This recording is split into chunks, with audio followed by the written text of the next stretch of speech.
ನಮಸ್ಕಾರ ಎಲ್ಲರಿಗೂ. ಈಗ ಏಕಾದಶಿ ಬಗ್ಗೆ ನೋಡೋಣ. ದೇವಶನಿ ಏಕಾದಶಿ ಅಂತ ಯಾಕೆ ಕರೀತಾರೆ, ಏನು ಈ ಏಕಾದಶಿ ಹಿಂದಿರುವ ಮಹತ್ವ ಅಂತ ನೋಡೋಣ. ವರ್ಷದಲ್ಲಿ 24 ಏಕಾದಶಿಗಳು ಬರ್ತವೆ. ಪ್ರತಿಯೊಂದು ಏಕಾದಶಿಗೂ ತನ್ನದೇ ಆದ ಮಹತ್ವ ಇದೆ.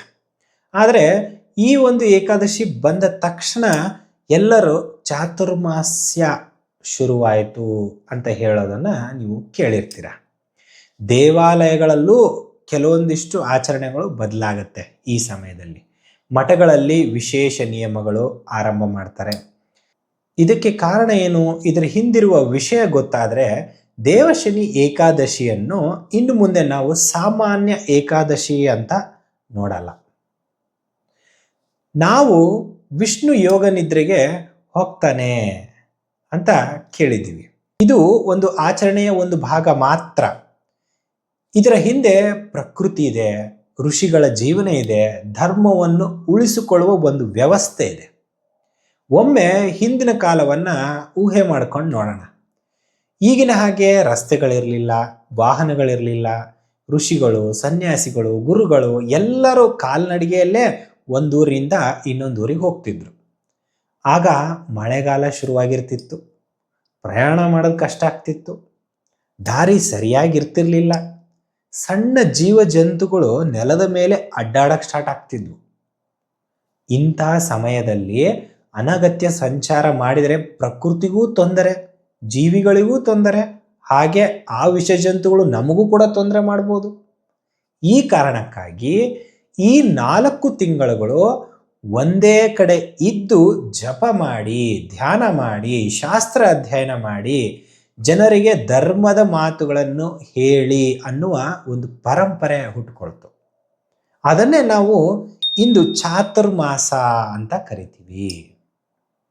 ಇಲ್ಲಿಯವರೆಗೂ ನೀವು ಚಾತುರ್ಮಾಸ ಯಾಕೆ ಹೇಗೆ ಬಂತು ಅನ್ನೋದನ್ನು ನೋಡಿದ್ರಿ.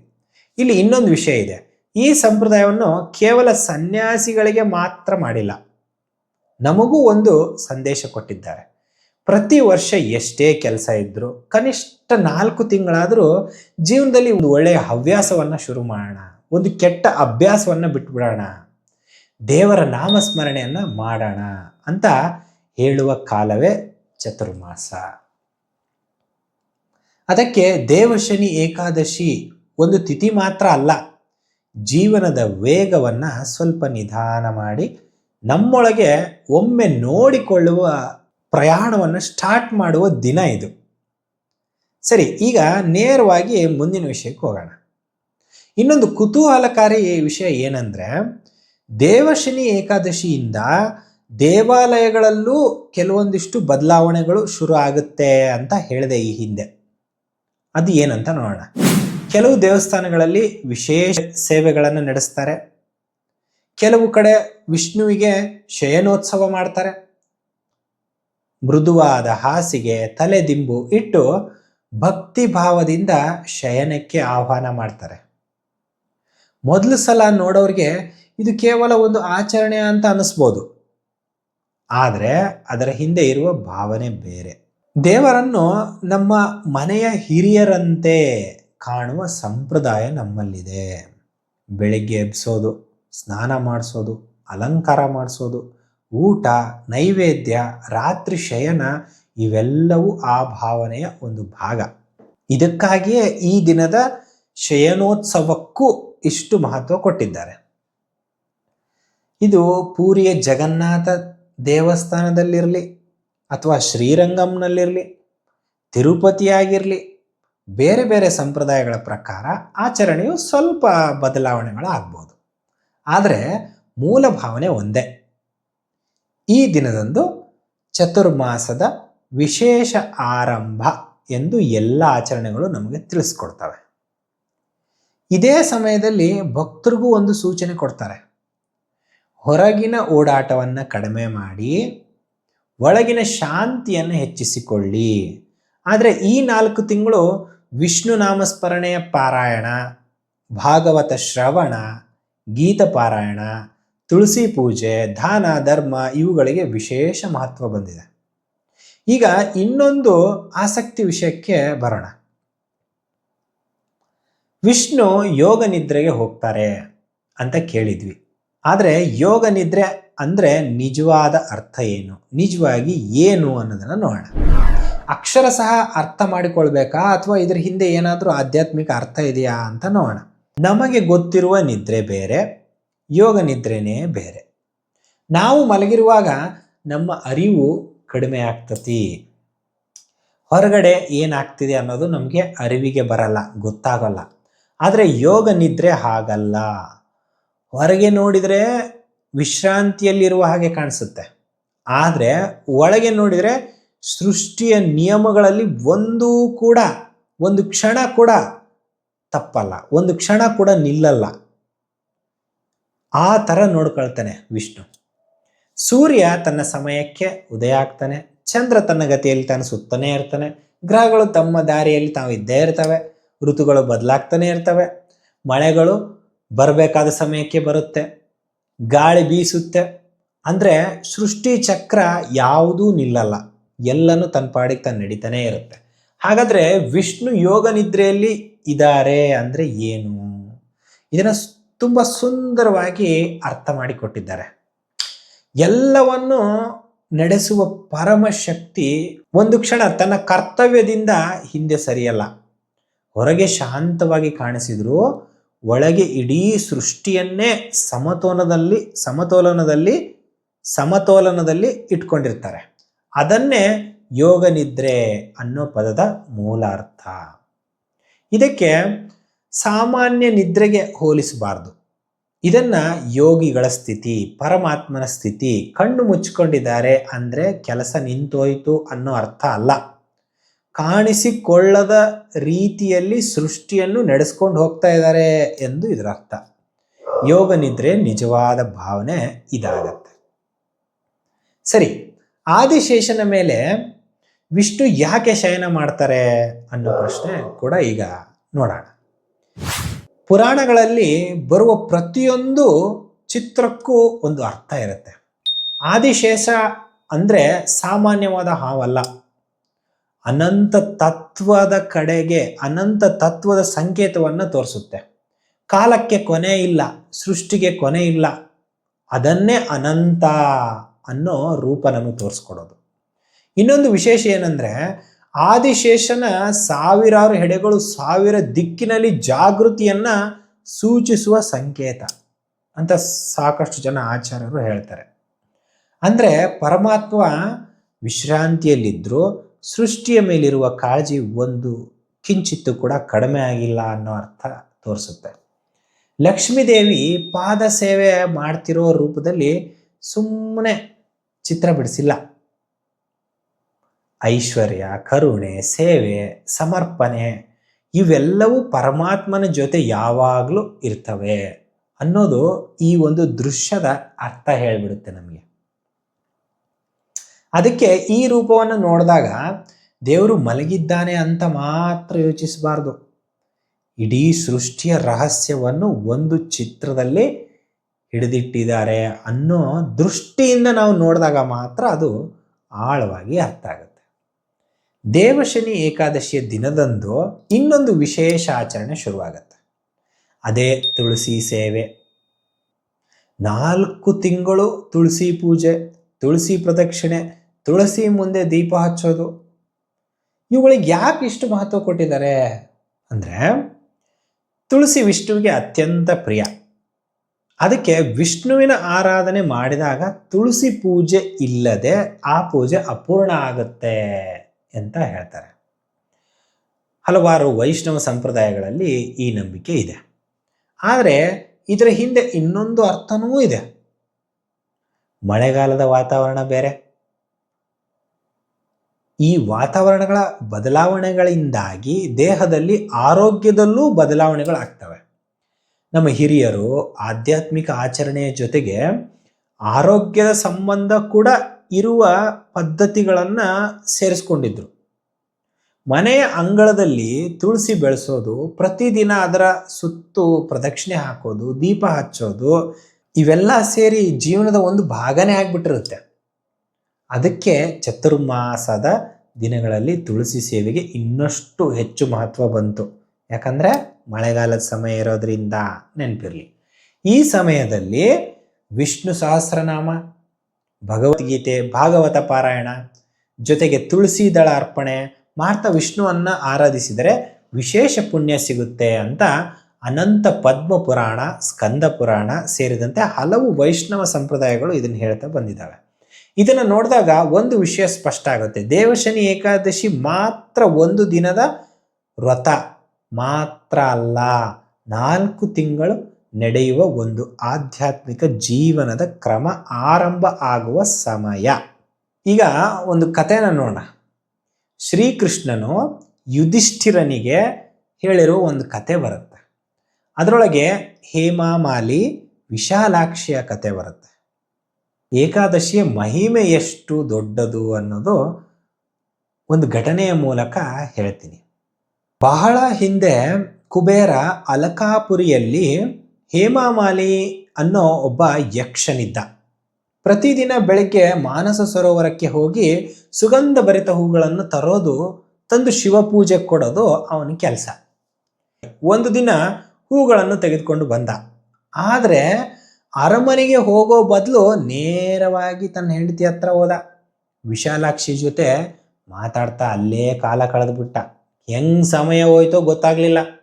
ಅತ್ತ ಕುಬೇರ ಶಿವಪೂಜೆಗೆ ಕುಳಿತುಕೊಂಡಿರ್ತಾನೆ. ಸಮಯ ಆಗ್ತಾ ಹೋಯ್ತು, ಹೂ ಮಾತ್ರ ಬರಲೇ ಇಲ್ಲ. ಕೊನೆಗೆ ಕುಬೇರನಿಗೆ ಅನುಮಾನ ಬರ್ತತಿ. ಏನಾಯ್ತು ನೋಡ್ಬರ್ರಿ ಅಂತ ಸೇವಕರನ್ನು ಕಳಿಸ್ತಾನೆ. ಅವರು ಹೋಗಿ ನೋಡಿದಾಗ ಹೇಮಾಮಾಲಿ ಇನ್ನೂ ಮನೆಯಲ್ಲೇ ಇದ್ದ. ಹೆಂಡತಿ ಮೇಲೆ ಭಾಳ ಪ್ರೀತಿ ಅವನಿಗೆ. ಹೆಂಡತಿ ಹತ್ರ ಮಾತಾಡ್ತಾ ಕೂತ್ಕೊಂಡಿದ್ದ. ಅದನ್ನ ಬಂದು ನೋಡಿದ್ರು ಸೇವಕರು. ನೋಡಿ ಅದು ಹೇಗಿತ್ತೋ ಹಾಗೇ ಬಂದು ಕುಬೇರನಿಗೆ ಹೇಳಿದರು. ನೋಡಿ, ಇದನ್ನು ಕೇಳಿದ ಕುಬೇರ ತುಂಬ ಕೋಪ ಬರುತ್ತೆ ಅವನಿಗೆ. ಶಿವಪೂಜೆಗೆ ಸಮಯ ಬೇರೆ ಆಗ್ಬಿಟ್ಟಿದೆ, ಆದರೆ ತನ್ನ ಕರ್ತವ್ಯ ಬಿಟ್ಟು ಮನೆಯಲ್ಲೇ ಇದ್ದಾನೆ. ಅವನು ಹೆಂಗಿದಾನೆ ಮನೆಯಲ್ಲಿ? ಕೂಡಲೇ ಹೇಮಾಮಾಲಿಯನ್ನ ಅರಮನೆಗೆ ಕರೆತನ್ನಿ ಅಂತ ಹೇಳ್ಬಿಡ್ತಾರೆ. ಹೇಮಾಮಾಲಿ ಬಂದ ಕೂಡಲೇ ಕುಬೇರನ ಅವನ ಕಡೆ ನೋಡಿ, ನಿನಗೆ ಕೊಟ್ಟ ಕೆಲಸ ಎಷ್ಟು ಪವಿತ್ರವಾದದ್ದು ಅನ್ನೋದು ಗೊತ್ತಾ ನಿನಗೆ? ನಿನ್ನ ಸುಖಕ್ಕಾಗಿ ಅದನ್ನು ನಿರ್ಲಕ್ಷ್ಯ ಮಾಡಿದೀಯ ನೀನು. ಶಿವಪೂಜೆಗೆ ತಡ ಆಗೋಗ್ಬಿಟ್ಟಿದೆ. ಕರ್ತವ್ಯಕ್ಕಿಂತ ಆಸೆಗೆ ಬೆಲೆ ಕೊಟ್ಟಿದ್ಯಾ ಅಂತ ಗದರಿಸ್ತಾನೆ. ಕೋಪದಲ್ಲಿ ಅವನಿಗೆ ಭಯಂಕರವಾದ ಸಿಟ್ಟು ಬಂದು ಶಾಪ ಕೊಟ್ಟುಬಿಡ್ತಾನೆ. ಇಂದಿನಿಂದ ನಿನಗೆ ಕುಷ್ಠರೋಗ ಬರುತ್ತೆ ಅಂತ ಹೇಳ್ಬಿಡ್ತಾನೆ. ಆವಾಗ ಅಲಕಾಪುರದಲ್ಲಿ ನಿಂದ್ರಕ್ಕಾಗಲ್ಲ, ಅಲ್ಲಿಂದ ಹೊರಟೋಗ್ಬಿಡ್ತಾನೆ. ಒಂದು ಕ್ಷಣ ಹೇಮಾಮಾಲಿಯ ಜೀವನ ಬದಲಾಗೋಗ್ಬಿಡುತ್ತೆ. ದೇಹದ ಕಾಂತಿ ಮಾಯ ಆಗ್ತತಿ, ಐಶ್ವರ್ಯ ಹೋಗ್ತತಿ, ಅರಮನೆ ಹೋಗ್ತತಿ, ತನ್ನವರಿಂದಲೂ ದೂರ ಆಗ್ಬೇಕಾಗತ್ತೆ. ಯಾಕಂದ್ರೆ ಕುಷ್ಠರೋಗ ಯಾರು ಹತ್ರ ಇಟ್ಕೊಳಲ್ಲ. ಮಾಡಿದ ಒಂದು ತಪ್ಪು ಇಡೀ ಜೀವನವನ್ನ ಮೇಲೆ ಕೆಳಗೆ ಮಾಡಿಬಿಡುತ್ತೆ. ಅಲಕಾಪುರಿಯಿಂದ ಹೊರಗಡೆ ಬರ್ತಾನೆ ಹೇಮಾಮಾಲಿ. ಎಲ್ಲಿಗೆ ಹೋಗ್ತಾನೋ ತಿಳಿಯದೇ ಇಲ್ಲ. ಗುಡ್ಡ ಬೆಟ್ಟ ಕಾಡು ಮೇಡು ಎಲ್ಲ ಅಲೆದಾಡ್ತಾ ಹಂಗೆ ತಿರುಗ್ತಾನೆ ಇರ್ತಾನೆ. ಕುಷ್ಠರೋಗ ಬೇರೆ, ಯಾರು ಇವನ್ನ ಹತ್ರಕ್ಕೆ ಬಿಟ್ಕೊಳಲ್ಲ. ಹಸಿವು ಬಾಯಾರಿಕೆ ಇವನ್ನೆಲ್ಲ ಮನಸ್ಸಿಗೆ ಹಚ್ಕೊಂಡು ತುಂಬ ಪಶ್ಚಾತ್ತಾಪ ಆಗುತ್ತೆ ಅವನಿಗೆ. ಒಂದು ಕ್ಷಣ ನಾನು ಮಾಡಿದ ನಿರ್ಲಕ್ಷ್ಯದಿಂದ ಎಷ್ಟು ದೊಡ್ಡ ಶಿಕ್ಷೆ ಆಯ್ತಲ್ಲ ಅನ್ನೋದು ಅವನಿಗೆ ನೋವು ಕಾಡೋದು ಬಿಡೋದೇ ಇಲ್ಲ. ಹೀಗೆ ಅಲ್ದಾಡ್ತಾ ಒಂದ್ಸರಿ ಹಿಮಾಲಯದ ಕಡೆ ಹೋಗಿ ತಲುಪ್ತಾನೆ. ಅಲ್ಲೊಂದು ಆಶ್ರಮ ಕಾಣಿಸ್ತತೆ ಅವನಿಗೆ. ನೋಡಿ, ಆಶ್ರಮ ಕಂಡ ತಕ್ಷಣ ಎಲ್ಲಿಲ್ಲದ ಖುಷಿ ಆಗ್ತದೆ ಅವನಿಗೆ, ಏನೋ ಒಂದು ಉತ್ಸಾಹ. ಆ ಆಶ್ರಮದಲ್ಲಿ ಮಹರ್ಷಿ ಮಾರ್ಕಂಡೇಯರು ತಪಸ್ಸಿನಲ್ಲಿ ಕೂತ್ಕೊಂಡಿರ್ತಾರೆ. ಅವರ ದರ್ಶನ ಆಗ್ತದೆ ಅವನಿಗೆ. ಹೇಮಾಮಾಲಿಗೆ ಒಂದು ಆಸೆ ಮೂಡ್ತತಿ. ನಿಧಾನವಾಗಿ ಮುಂದೆ ಮಾರ್ಕಂಡೇಯರ ಮುಂದೆ ಹೋಗಿ ಕೂಡ್ತಾನೆ. ಮಹರ್ಷಿಗಳ ಪಾದಗಳಿಗೆ ನಮಸ್ಕಾರ ಮಾಡ್ತಾನೆ. ಮಾರ್ಕಂಡೇಯರು ಏನು ಮಾಡ್ತಾರೆ, ಕಣ್ ತೆಗೆದು ಅವನನ್ನು ನೋಡ್ತಾರೆ. ಒಂದೇ ನೋಟದಲ್ಲಿ ಅವನ ಸ್ಥಿತಿಯನ್ನು ಅರ್ಥ ಮಾಡ್ಕೊಂಡು ಬಿಡ್ತಾರೆ. ಅಂದರೆ ಇವನಿಗೆ ಏನಾಯಿತು, ಏನೆಲ್ಲ ನಡೀತು ಅನ್ನೋದು ಅವ್ರಿಗೆ ಗೊತ್ತಾಗ್ಬಿಡುತ್ತೆ. ಅಷ್ಟಾದ್ರೂ ಹೇಮಾಮಾಲಿ ತನಗೆ ಹೇಳಬೇಕು ಏನು ಅನಿಸಿತ್ತು ಅದನ್ನೆಲ್ಲನೂ ಹೇಳಿ ಮುಗಿಸ್ಬಿಡ್ತಾನೆ. ಮಹರ್ಷಿಗಳೇ, ನನ್ನಿಂದ ತಪ್ಪಾಗ್ಬಿಟ್ಟಿದೆ, ಈ ಸ್ಥಿತಿಗೆ ಬಂದ್ಬಿಟ್ಟಿದ್ದೀನಿ. ಈಗ ನಾನು ಏನು ಮಾಡಬೇಕು, ಈ ಪಾಪದಿಂದ ಹೊರಬರಕ್ಕೆ ದಾರಿ ಏನಾದರೂ ಐತಾ ಅಂತ ಕೈ ಮುಗಿದು ಬೇಡ್ಕೊಳ್ತಾನೆ. ಮಾರ್ಕಂಡೇಯ ಮಹರ್ಷಿಗಳು ಅವನ ಮುಖದ ಕಡೆ ಸ್ವಲ್ಪ ಹೊತ್ತು ನೋಡಿ ಅವರಿಗೆ ಒಂದು ವಿಷಯ ಸ್ಪಷ್ಟವಾಯಿತು. ಏನು, ಈ ಮನುಷ್ಯ ತನ್ನ ತಪ್ಪನ್ನು ಮುಚ್ಚಿಡ್ತಾ ಇಲ್ಲ, ತನ್ನ ತಪ್ಪನ್ನು ಒಪ್ಕೊಂಡಿದ್ದಾನೆ, ಅದಕ್ಕೆ ಪರಿಹಾರ ಕೇಳೋಕೆ ಇಲ್ಲಿಗೆ ಬಂದಿದ್ದಾನೆ. ಆಮೇಲೆ ನಿಧಾನವಾಗಿ ಮಾತಾಡೋಕ್ಕೆ ಶುರು ಮಾಡಿದರು.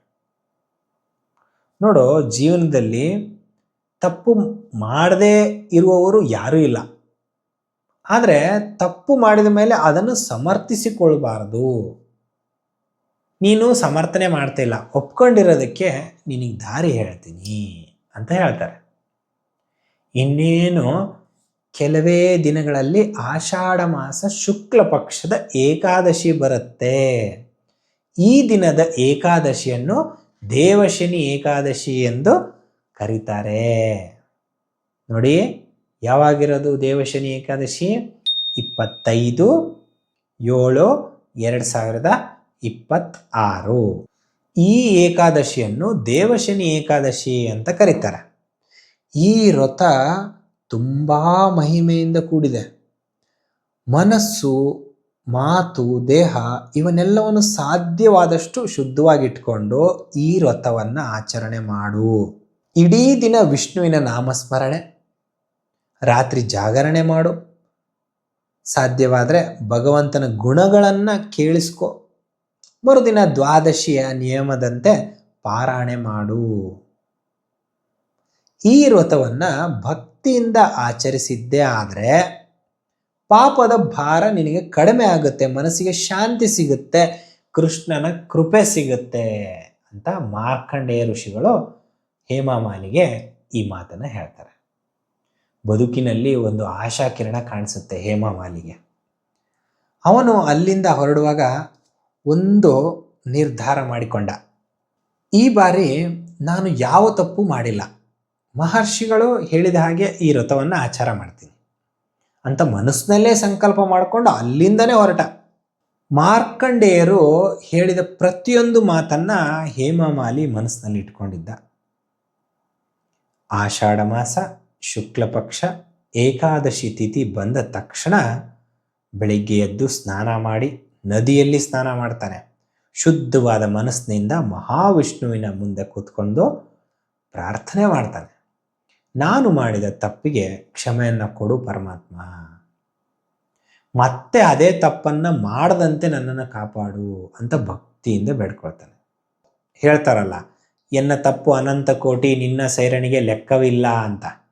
ಆ ಥರ ಆ ದಿನ ಇಡೀ ಸಮಯ ಭಗವಂತನ ನಾಮಸ್ಮರಣೆಯಲ್ಲೇ ಕಳೀತಾನೆ. ಅವನು ಹಸಿವಾದರೂ ಕೂಡ ಸಹಿಸ್ಕೊಳ್ತಾನೆ, ದಾಹವಾದರೂ ಸಹಿಸ್ಕೊಳ್ತಾನೆ.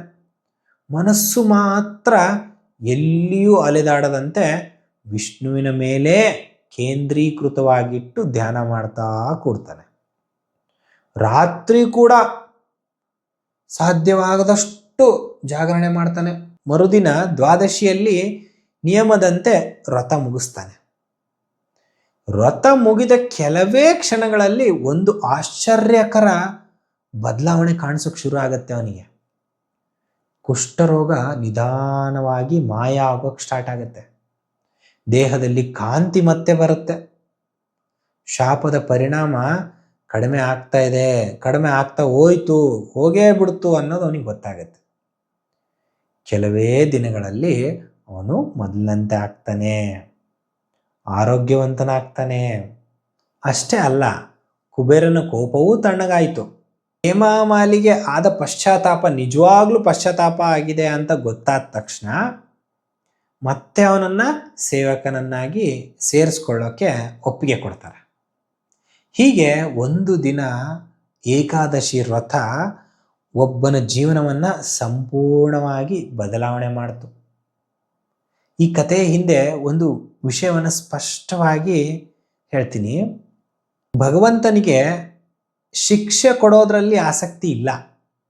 ತಪ್ಪು ಮಾಡಿದವನು ತಿದ್ದುಕೊಂಡು ಮತ್ತೆ ಸರಿಯಾದ ದಾರಿಯಲ್ಲಿ ನಡಿಬೇಕು ಅನ್ನೋದು ಭಗವಂತನ ಉದ್ದೇಶ ಅಷ್ಟೆ. ಅದನ್ನು ವಾದ ಮಾಡ್ತಾ ಕೂಡೋದಲ್ಲ. ಇದಕ್ಕೆ ದೇವಶನಿ ಏಕಾದಶಿಯ ವ್ರತ ಇಷ್ಟು ಮಹತ್ವ ಕೊಟ್ಟಿದ್ದಾರೆ ಅನ್ನೋದು ನಿಮಗೆ ಸ್ಪಷ್ಟನೆ ಕೊಟ್ಟಿದ್ದೀನಿ. ಇಲ್ಲಿ ಇನ್ನೊಂದು ವಿಷಯ ಗಮನಿಸೋಣ. ದೇವಶನಿ ಏಕಾದಶಿ ಬಂದ ತಕ್ಷಣ ವೈಷ್ಣವ ಸಂಪ್ರದಾಯದಲ್ಲಿ ಒಂದು ದೊಡ್ಡ ನಿರೀಕ್ಷೆ ಶುರುವಾಗುತ್ತೆ. ಅದೇ ಪ್ರಬೋಧಿನಿ ಏಕಾದಶಿ. ಆಷಾಢ ಶುಕ್ಲ ಏಕಾದಶಿಯಿಂದ ಕಾರ್ತಿಕ ಶುಕ್ಲ ಏಕಾದಶಿವರೆಗೂ ಇರುವ ಈ 4 ತಿಂಗಳುಗಳ ಪಯಣ ಸುಮ್ಮನೆ 4 ತಿಂಗಳ ಪಯಣ ಅಲ್ಲ.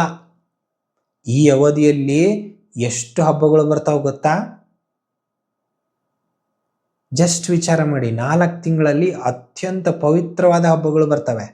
ಗುರುಪೂರ್ಣಿಮಾ ಬರುತ್ತೆ, ನಾಗರ ಪಂಚಮಿ ಬರುತ್ತೆ, ಕೃಷ್ಣ ಜನ್ಮಾಷ್ಟಮಿ ಬರುತ್ತೆ, ಗಣೇಶ ಚತುರ್ಥಿ ಬರುತ್ತೆ, ಅನಂತ ಚತುರ್ಥಿ ಬರುತ್ತೆ, ನವರಾತ್ರಿ ಬರುತ್ತೆ, ವಿಜಯದಶಮಿ ಬರುತ್ತೆ, ದೀಪಾವಳಿ ಬರುತ್ತೆ. ಈ ಎಲ್ಲ ಹಬ್ಬಗಳು ಇದೇ ಅವಧಿಯಲ್ಲಿ ಬರ್ತವೆ.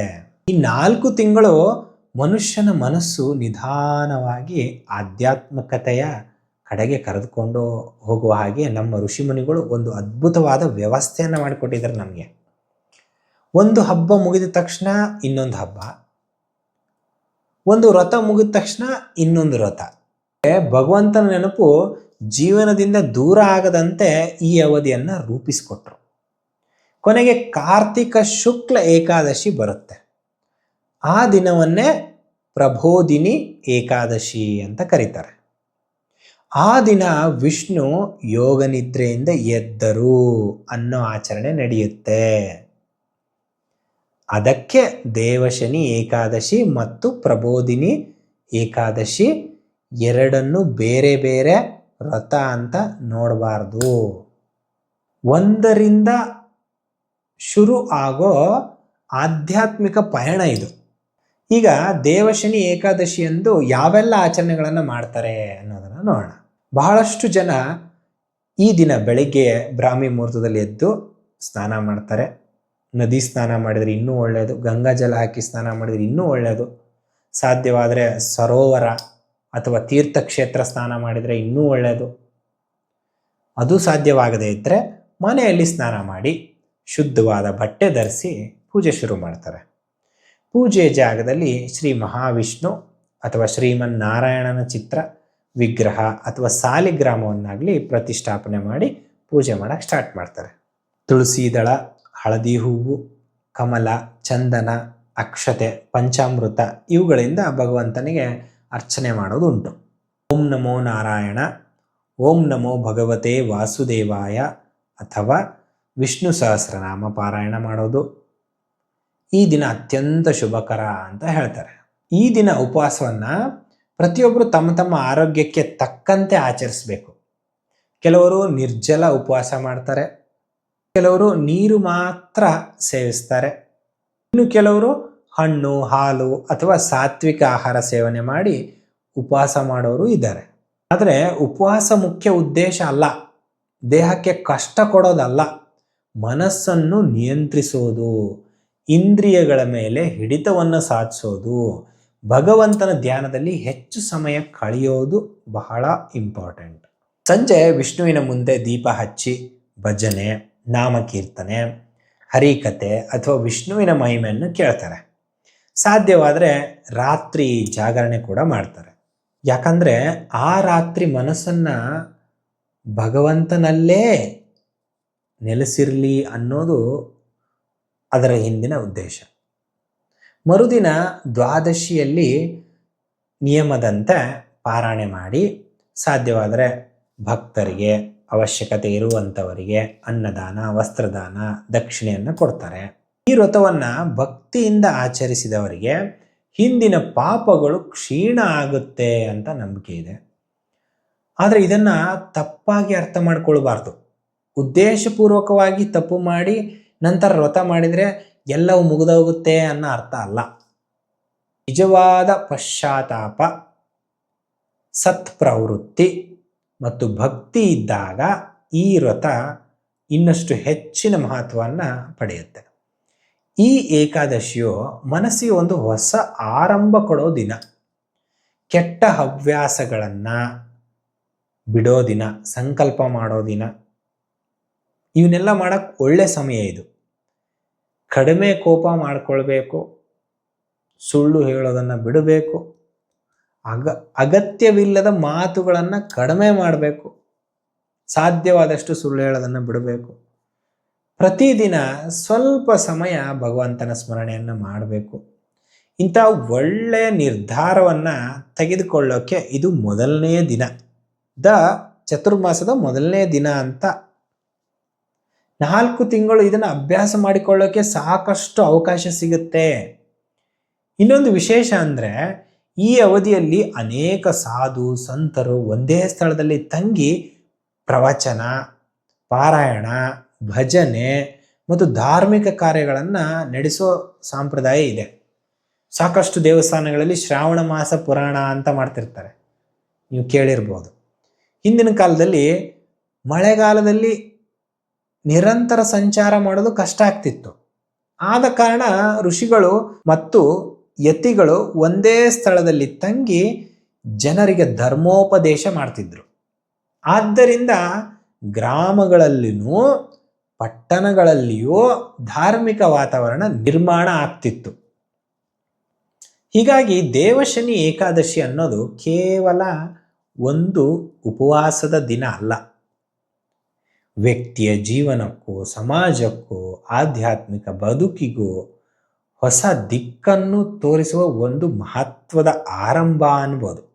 ಜ್ಯೋತಿಷದಲ್ಲಿ ಇನ್ನೊಂದು ಸೂಕ್ಷ್ಮವಾದ ವಿಚಾರ ಇದೆ. ಪ್ರತಿಯೊಂದು ಗ್ರಹವು ಮನುಷ್ಯನ ಜೀವನದಲ್ಲಿ ಒಂದು ರೀತಿಯಾದ ಶಕ್ತಿಯನ್ನು ಪ್ರತಿನಿಧಿಸುತ್ತೆ. ಆದರೆ ಆ ಶಕ್ತಿಯನ್ನು ಸರಿಯಾದ ದಿಕ್ಕಿನಲ್ಲಿ ಬಳಸೋ ಸಾಮರ್ಥ್ಯ ಬರೋದು ಧರ್ಮದಿಂದ. ಅದಕ್ಕೆ ಗುರುಗ್ರಹಕ್ಕೆ ಇಷ್ಟು ಮಹತ್ವ. ಗುರು ಬಲವಾಗಿದ್ದರೆ ನಿರ್ಧಾರಗಳಲ್ಲಿ ಪ್ರಬುದ್ಧತೆ ಇರುತ್ತೆ, ಸರಿಯಾದ ಮಾರ್ಗದರ್ಶನ ಸಿಗುತ್ತೆ, ಜೀವನದ ಸ್ಪಷ್ಟ ಉದ್ದೇಶ ಸಿಗುತ್ತೆ. ದೇವಶನಿ ಏಕಾದಶಿ ನಮಗೆ ಇದೇ ಪಾಠವನ್ನು ಕೊಡುತ್ತೆ. ಜೀವನದಲ್ಲಿ ಕೆಲವೊಮ್ಮೆ ಓಟ ನಿಲ್ಲಿಸೋದು ಕೂಡ ಬೆಳವಣಿಗೆಯ ಒಂದು ಭಾಗ. ನಾವು ಯಾವ ದಿಕ್ಕಿನಲ್ಲಿ ಹೋಗುತ್ತಿದ್ದೀವಿ, ಯಾವ ಕೆಲಸಕ್ಕೆ ಹೆಚ್ಚು ಸಮಯ ಕೊಡ್ತಿದ್ದೀವಿ, ಯಾವ ಅಭ್ಯಾಸಗಳು ನಮ್ಮನ್ನು ಮುಂದೆ ಕರೆದುಕೊಂಡು ಹೋಗ್ತವೆ, ಯಾವ ಅಭ್ಯಾಸಗಳು ಹಿಂದಕ್ಕೆ ಎಳಿತಾ ಇದ್ದಾವೆ, ಇವೆಲ್ಲವನ್ನ ಒಮ್ಮೆ ಪರಿಶೀಲಿಸಿಕೊಳ್ತಕ್ಕಂತಹ ಅವಕಾಶದ ದಿನ ಇದು. ಇದಕ್ಕೆ ಈ ಏಕಾದಶಿ ಕೇವಲ ಪಂಚಾಂಗದಲ್ಲಿ ಬರುವ ಒಂದು ತಿಥಿ ಅಲ್ಲ. ಪ್ರತಿಯೊಬ್ಬರೂ ತಮ್ಮ ಜೀವನವನ್ನು ಒಮ್ಮೆ ಅವಲೋಕನ ಮಾಡಿಕೊಳ್ಳೋ ದಿನ ಇದು. ಇಷ್ಟು ಹೇಳಿ ನನ್ನ ಮಾತನ್ನು ಮುಗಿಸ್ತೀನಿ. Until then stay tuned. ನಮಸ್ಕಾರ ಎಲ್ಲರಿಗೂ.